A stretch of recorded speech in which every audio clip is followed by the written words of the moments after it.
सम्मान अपने अपने हाथ में। क्या फायदा ऐसी जिंदगी का जिसमें अपनी कोई इज्जत ना हो। आज ये सोच सोचकर टीना रोए जा रही थी। टीना, जिसकी शादी अभी से हुई थी, जो कि बड़े घराने का लड़का था। परिवार पैसे वाला था और टीना मध्यम वर्गीय परिवार से थी। ससुर की सरकारी नौकरी थी। घर में सास, देवर, नंद थे।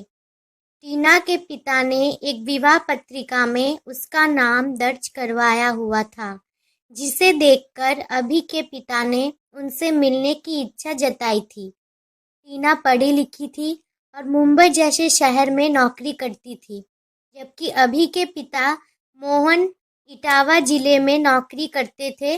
अभी के बारे में उसके पिता ने बताया था कि उसने आईटीआई किया हुआ है, वो भी मैकेनिकल में, और अपना खुद का काम करता है। टीना के पिता ने जब जांच पड़ताल करवाई तो उन्हें सब ठीक लगा।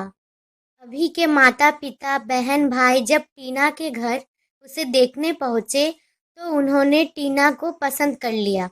पर टीना ने कहा कि वो शादी के बाद भी काम करेगी, क्योंकि उसका काम ऑनलाइन हो सकता है। तो किसी ने भी ऐतराज नहीं किया। टीना की शादी हो गई और वो इटावा जैसे छोटे कस्बे में आ गई।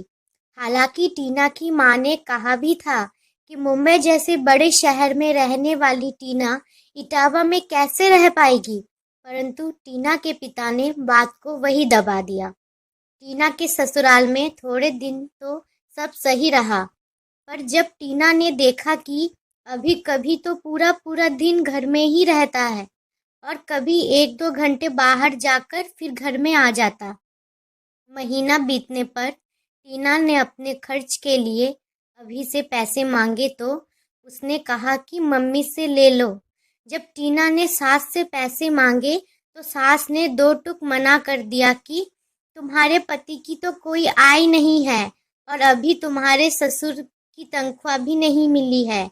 ये सुनकर टीना ने कहा कि ये बात उसे पहले क्यों नहीं बताई गई। तो सास ने कहा कि इतनी दूर से शादी इसलिए तो करके लाए हैं कि लड़की वाले ज्यादा जांच पड़ताल ना कर पाए, वरना क्या लड़कियों की कमी थी। ये सुनकर टीना को बहुत बड़ा धक्का लगा।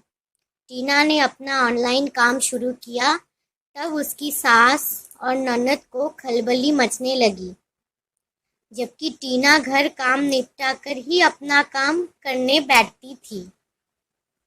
धीरे धीरे सास ननद ने अभी के कान भरने शुरू कर दिए कि पता नहीं फोन पर किससे बात करती है, कमरा बंद कर लेती है, हंसने की आवाज भी आती रहती है। अभी और टीना के बीच अनबन शुरू हो गई। टीना ने अपने मायके में बताना उचित नहीं समझा। एक दिन ऐसे ही टीना दरवाज़ा बंद करके अपने किसी क्लाइंट से बात कर रही थी।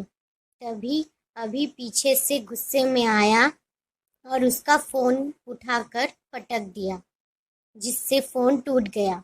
अब टीना का काम भी बंद हो गया। टीना के घर से अगर फ़ोन आता तो अभी के फ़ोन पर या घर के लैंडलाइन पर आता।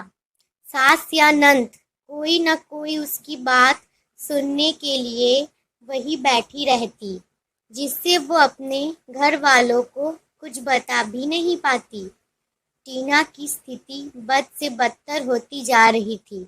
उसके खाने पहने का जिम्मा भी सास और नंद ने ले रखा था। वो अपनी मर्जी से कुछ बना नहीं सकती थी। क्या बनेगा और कितना बनेगा वो भी सास ही बताती थी।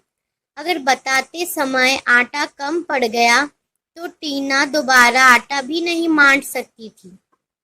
एक रात टीना अपने घर से भागकर पुलिस थाने चली गई और अपनी स्थिति से अवगत करवाया।